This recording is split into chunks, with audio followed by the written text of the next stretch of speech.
Assalamualaikum warahmatullahi wabarakatuh.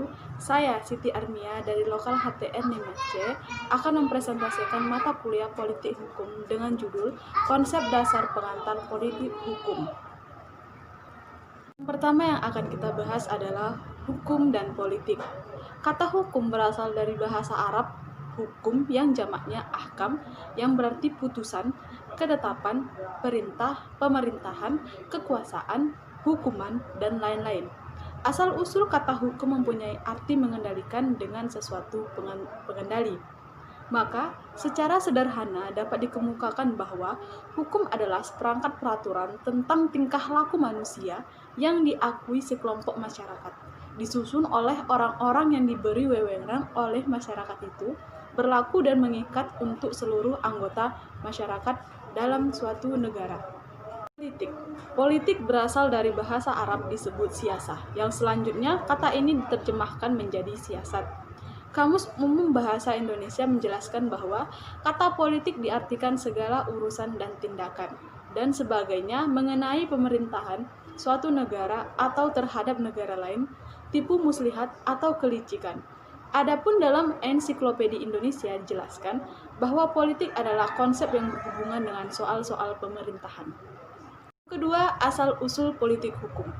Sejarah dan perkembangan politik hukum dimulai pada saat diproklamirkannya kemerdekaan Republik Indonesia pada tanggal 17 Agustus 1945 oleh sang proklamator Insinyur Soekarno dan Muhammad Hatta.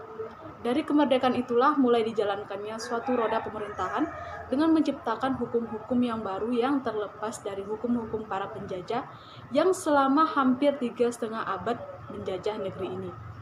Pembentukan hukum dalam suatu sistem sangat ditentukan oleh konsep hukum yang dianut oleh suatu masyarakat hukum, juga oleh kualitas pembentukannya. Dalam masyarakat sederhana, pembentukannya dapat berlangsung sebagai proses penerimaan terhadap kebiasaan-kebiasaan hukum atau sebagai proses pembentukan atau pengukuhan kebiasaan yang secara langsung melibatkan kesatuan-kesatuan hukum dalam masyarakat. Terakhir adalah sifat hukum sebagai objek kajian politik hukum. Yang pertama, hukum otonom dan hukum menindas. Dikatakan bahwa masuknya pemerintahan dalam pola kekuasaan yang bersifat menindas melalui hukum berhubungan erat dengan masalah pemerintahan. Penggunaan kekuasaan yang bersifat menindas dengan demikian terdapat penindasan pada masyarakat yang masih berada pada tahapan pembentukan suatu tatanan politik tertentu. Yang kedua, hukum ortodoks dan hukum responsif. Di dalam strategi pembangunan hukum ortodoks, peranan lembaga-lembaga negara sangat dominan dan monopolis dalam menentukan arah pembangunan hukum. Sebaliknya, pola strategi pembangunan hukum yang responsif mempunyai peranan besar adalah lembaga peradilan dan partisipasi luas kelompok-kelompok sosial atau individu-individu dalam masyarakat. Terakhir adalah hukum imperatif dan hukum fakultatif. Hukum imperatif adalah kaidah-kaidah hukum yang secara a priori harus ditaati. Ia mempunyai kekuatan untuk memaksa dan mengikat secara mutlak.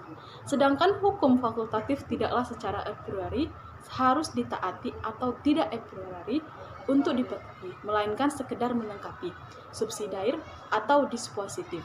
Dalam hukum fakultatif, masih terdapat ruang pilihan untuk melakukan yang lain ataupun sama sekali tidak melakukannya. Sekian hasil presentasi dari saya, kurang lebihnya saya mohon maaf. Assalamualaikum warahmatullahi wabarakatuh.